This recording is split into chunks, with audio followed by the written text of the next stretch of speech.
You're scrolling through your feed, right? And you see it. A nation's entire history. We're talking empires, wars, the whole shebang, all crammed into a video that's over before you can even look up. It feels kind of impossible, doesn't it? Well, today, we're going to figure out exactly how it's done. So how on earth is it possible to condense centuries of history into a handful of seconds? What makes the cut? What gets left on the cutting room floor? And how do they make it feel so massive? Well, it turns out there's a formula, and we're about to break it down. We're going to take one of these lightning-fast history videos, put it on the workbench, and pull it apart piece by piece to really understand the powerful mechanics at work. Okay, first things first, let's look at our source material. This is the actual audio from one of these shorts. It might just look like a jumble of words, but trust me, there's a very deliberate story being told in these fragments. So what you're hearing, it's not a single coherent speech. It's more like a collage.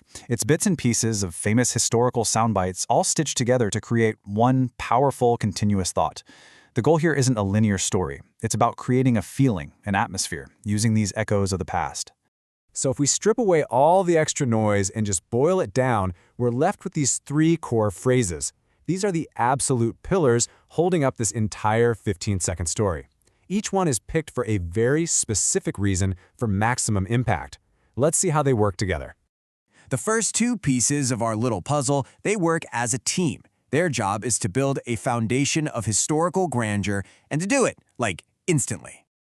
So, the whole story kicks off with just these three words, but wow, do they ever do a ton of heavy lifting. This phrase immediately drops us into a very specific world of global power, of history on a truly massive scale. See, the video doesn't need to waste a single second explaining what the British Empire was. It just uses the name, and that name acts as a shortcut. It instantly triggers all these associations of power and significance in our minds. It's incredibly efficient storytelling. Then, right after establishing this huge past, the video adds another layer, the dimension of time. So this isn't just about an empire that existed in the past. The narrative is suggesting it's an enduring one. Now, in this context, legacy isn't about a literal 1,000-year timeline. No, the whole point is to create a feeling of permanence. It's meant to suggest that its influence is so profound, so deep, that it's basically timeless. It's how you turn history into something that feels more like a myth.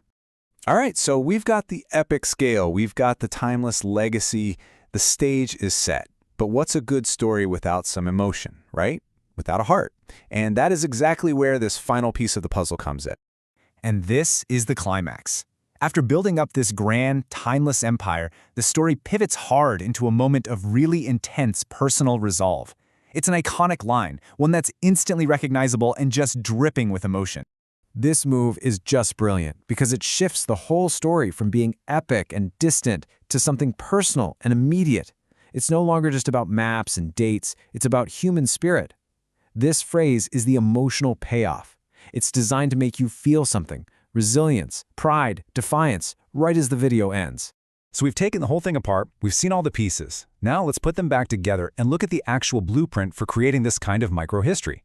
And here it is. It's a surprisingly simple three-step formula. You start with a huge historical symbol. You frame it as having a timeless legacy. And then you slam the door shut with an emotional, defiant declaration. It's basically a blueprint for creating an instant national myth. And that's really why this all matters. This formula works so well because it bypasses all the complexity, all the nuance, and it goes straight for the feelings. In a world that's built for short attention spans, it's not trying to teach you history.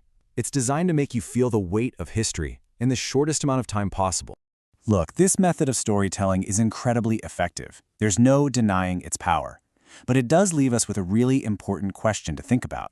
When we get our history in these perfect, tiny, emotional packages, what are all the other stories, the complexities, the contradictions, the difficult parts that are left unheard in the silence? It's definitely something to think about the next time you're scrolling.